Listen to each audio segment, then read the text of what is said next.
This program is brought to you exclusively by Bintu Report.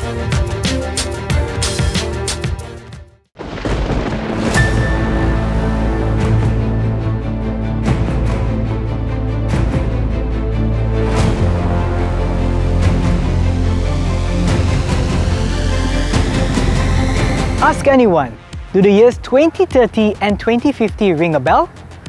Is something set to happen then? What are we trying to see into the future? These 2 years are in fact extremely significant milestones for our planet. 2030 is when we have to cut carbon emissions by 45%. 2050 is when we have to achieve net zero. The majority of environmental scientists have agreed on these deadlines and goals. But what happens if we do not achieve these targets? Any fluctuation in the temperature, average temperature, it will have a very big impact. We are all part of the ecosystem, the food chain ecosystem. So it starts from biodiversity, but then it doesn't end there. Eventually, the long-term impact will come to the human as well. We make it a point to discuss this burning issue on Decimal Point.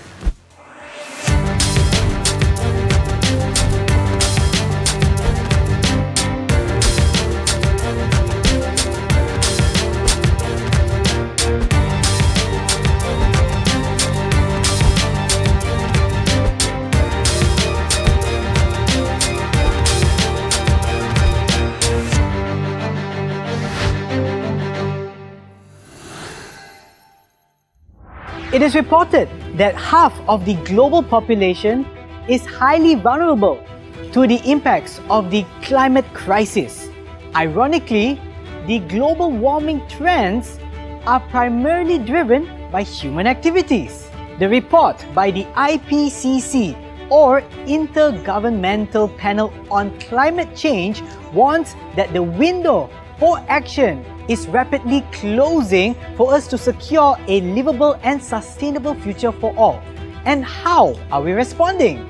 To address greenhouse gas emission from transportation sector, my government GPS introduced a number of hydrogen-powered buses in 2020 and is in the process of introducing hydrogen-powered autonomous rail rapid transit (RRT), a rail-less train system designed to be used for urban public passenger transport. In this episode, dive in with our sustainability expert on how we can save the burning planet.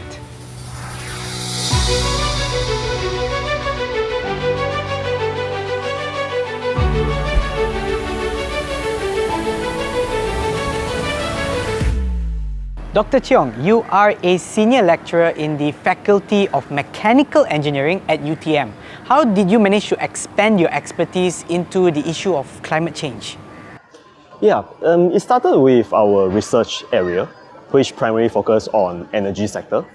We're working on technology that can improve the efficiency of the whole system and thereby bring more climate benefit to the environment, I would say.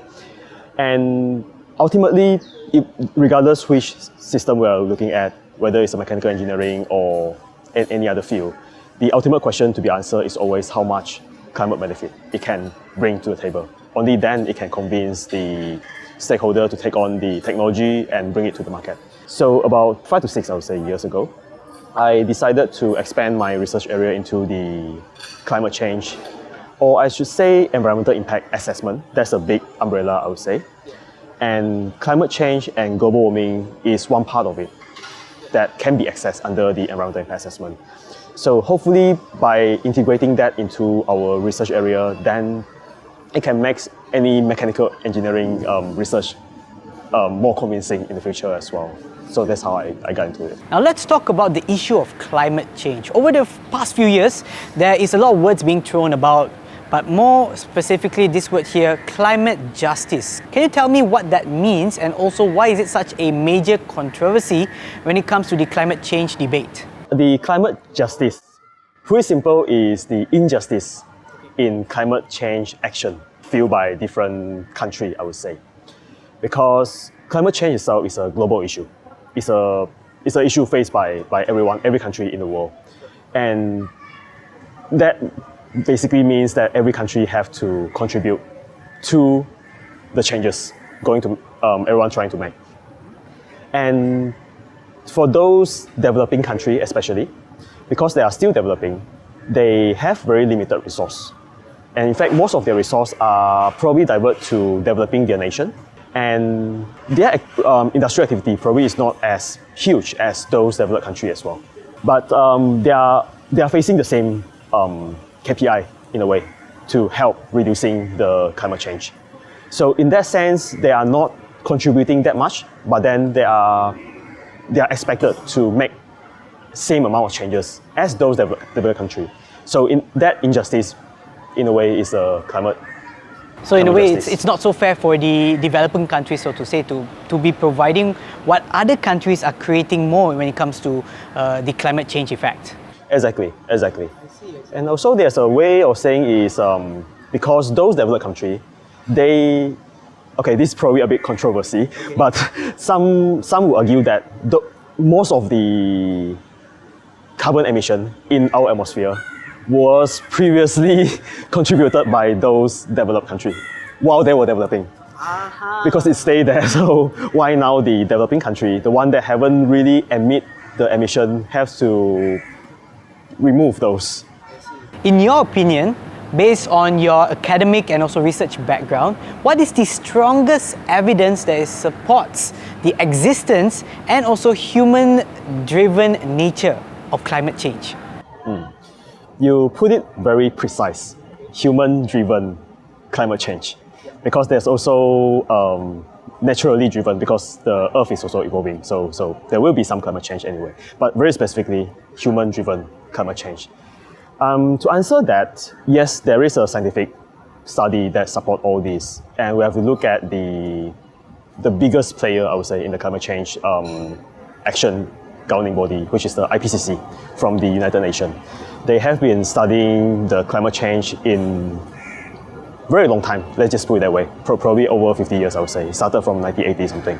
They use a very smart technology, I would say, satellite data, temperature measurement. They try to work out how the temperature in the Earth was in the past 2,000 years. And from there, they can see how the global average temperature, because temperature day to day, day to night, will be different.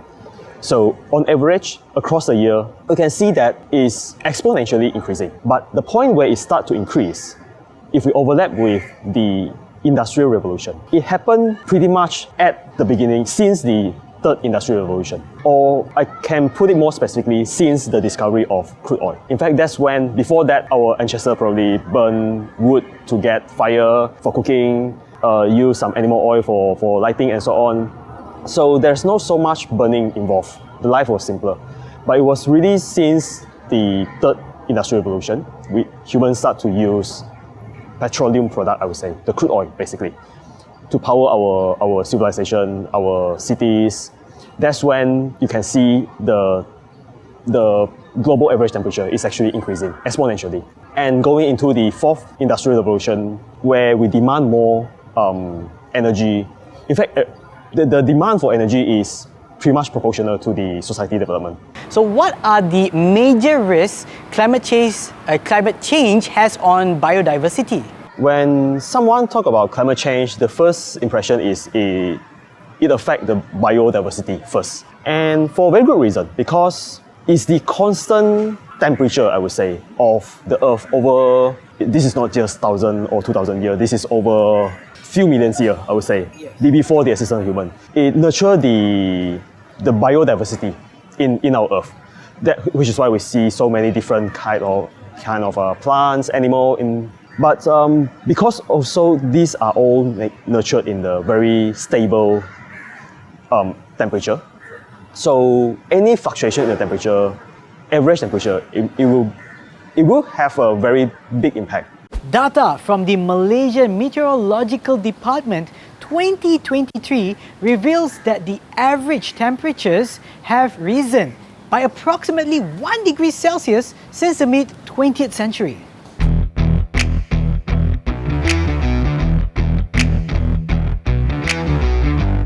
Dr. Chiong, why is there a significant gap between climate change action needed and what is actually being implemented?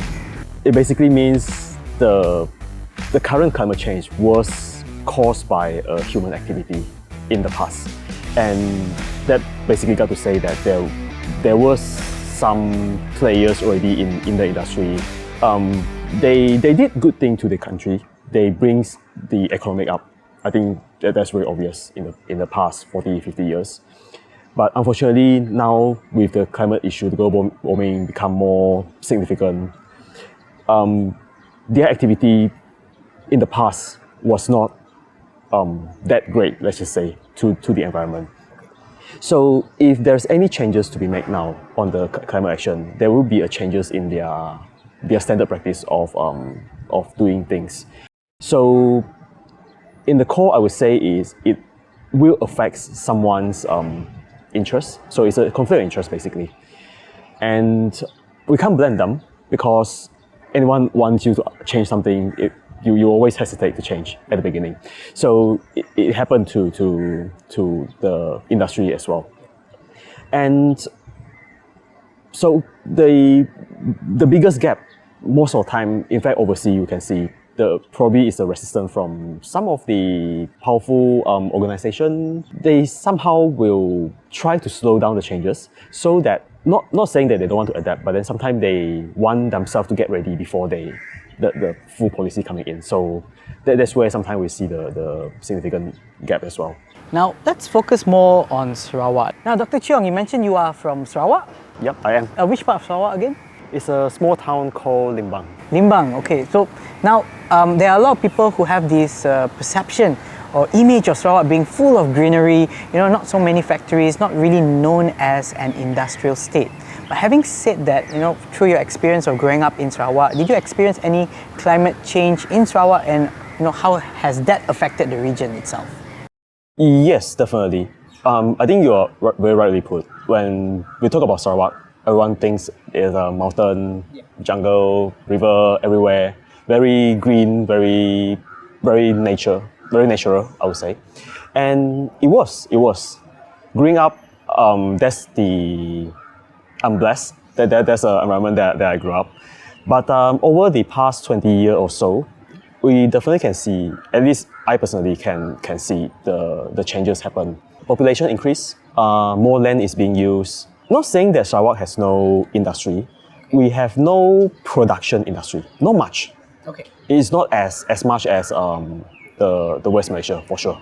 Again, it involves changes in the original landscape of the state itself, and therefore it does affect the climate. I think that's everyone can tell very sure, because the temperature got much higher. Back then, for the longest time, I remember there was no air conditioning. The old house in my hometown, the living room, I mean. Yeah. In the bedroom, of course, we have. But the living room, we don't need it. Because you open the door, the window, it's good enough. Yeah. But only last 2 years, we have to install because it was too hot. Okay. You can't sit there during daytime. You're just sweating. Okay. So, like, physically, you can feel it. And also, rain is much more unpredictable. Flood a lot. Like, as long as it rains, there's a risk of flooding, pretty much. You can, like, right in front of your house. There is a specific task to be achieved by 2030. And it outlines 3 key strategies, I would say. The number 1 being reducing the greenhouse gases.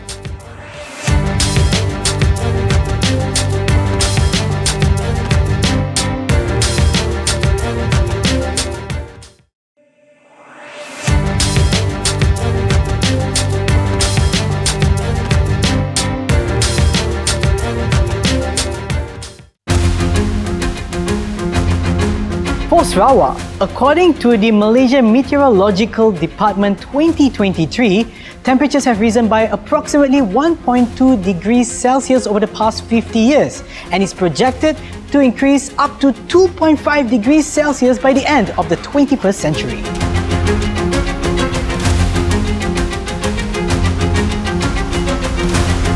Now, Now let's talk about the Sarawak Climate Change Action Plan 2021 to 2030. Yeah, how does it affect or how does it address climate change and promote sustainability in the region?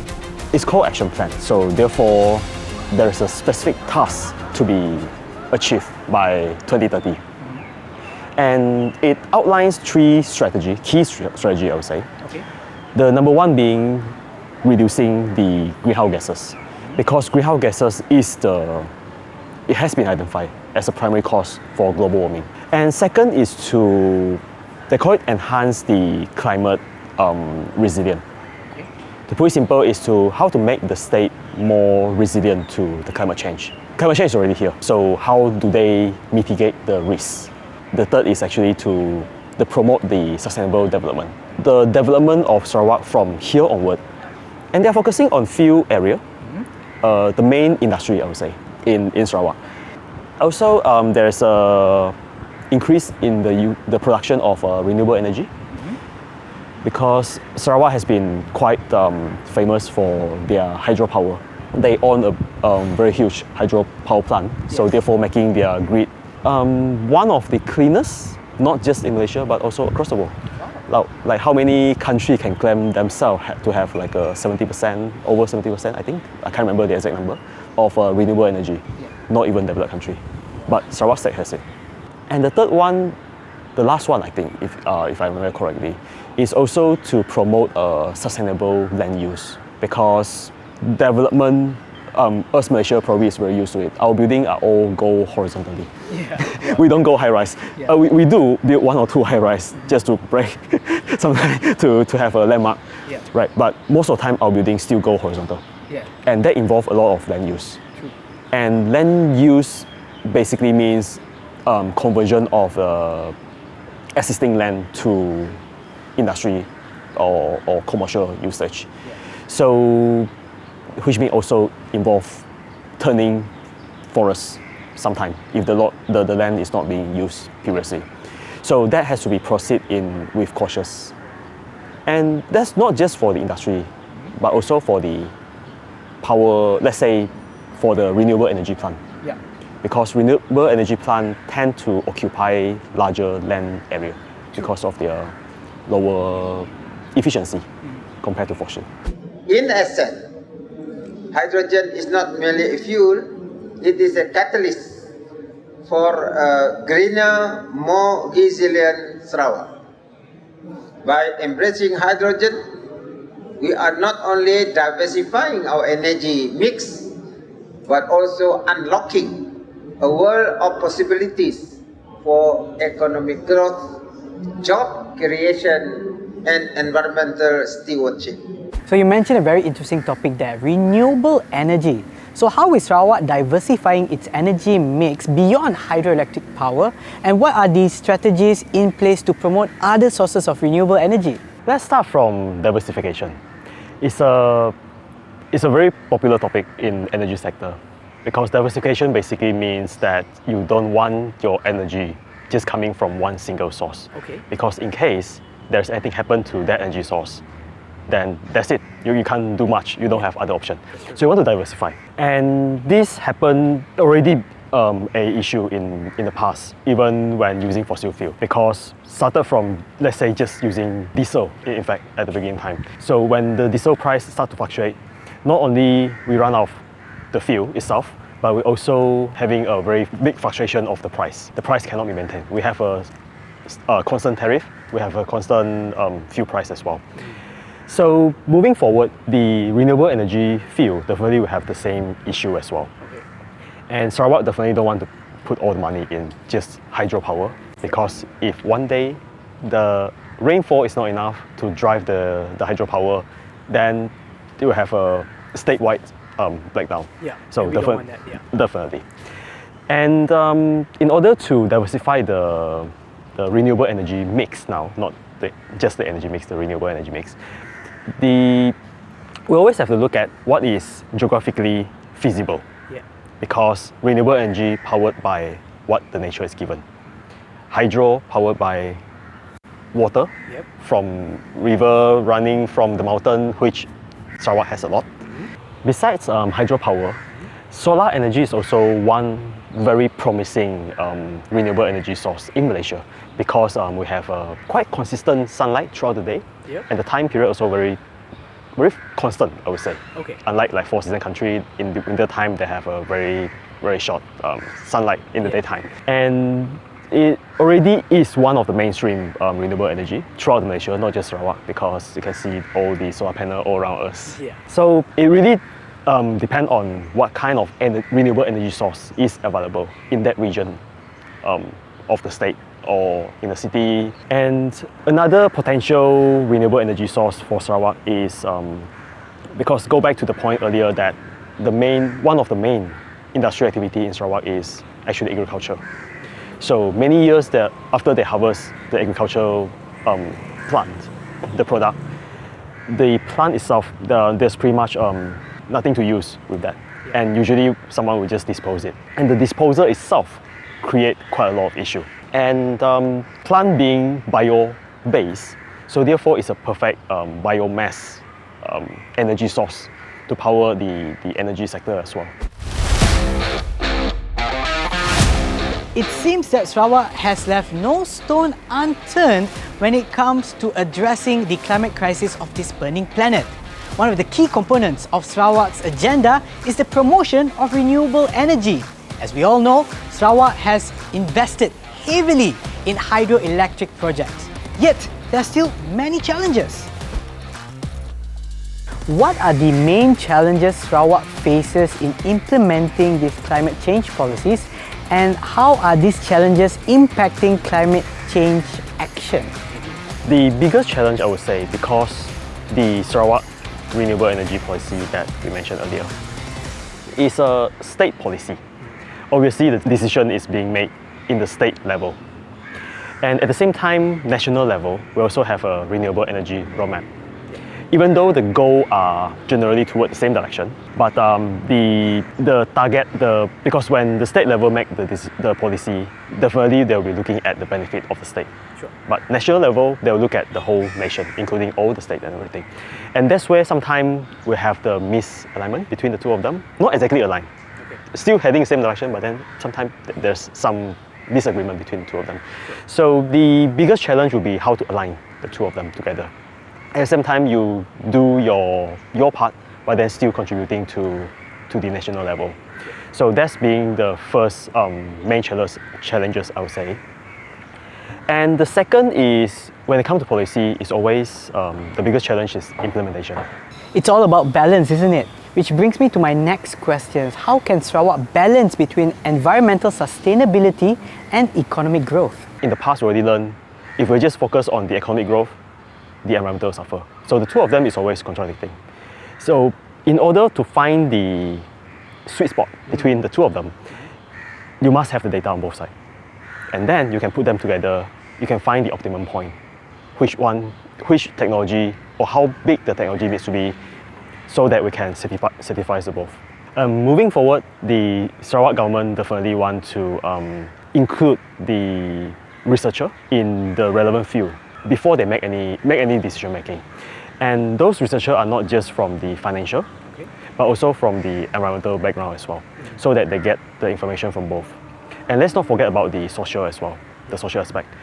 So the three of them combined together, then only we can make like at least to the best decision we can make at this point of time. While critics argue that current global efforts are insufficient to meet climate deadlines, which are to cut global emissions by half by 2030 and to achieve net zero by 2050. Others have proposed to move away from top-down approaches in favour of bottom-up approaches. That is, to make decisions on smaller problems that affect us daily. That means you and I and Decimal Point have a role to play to calm the burning planet.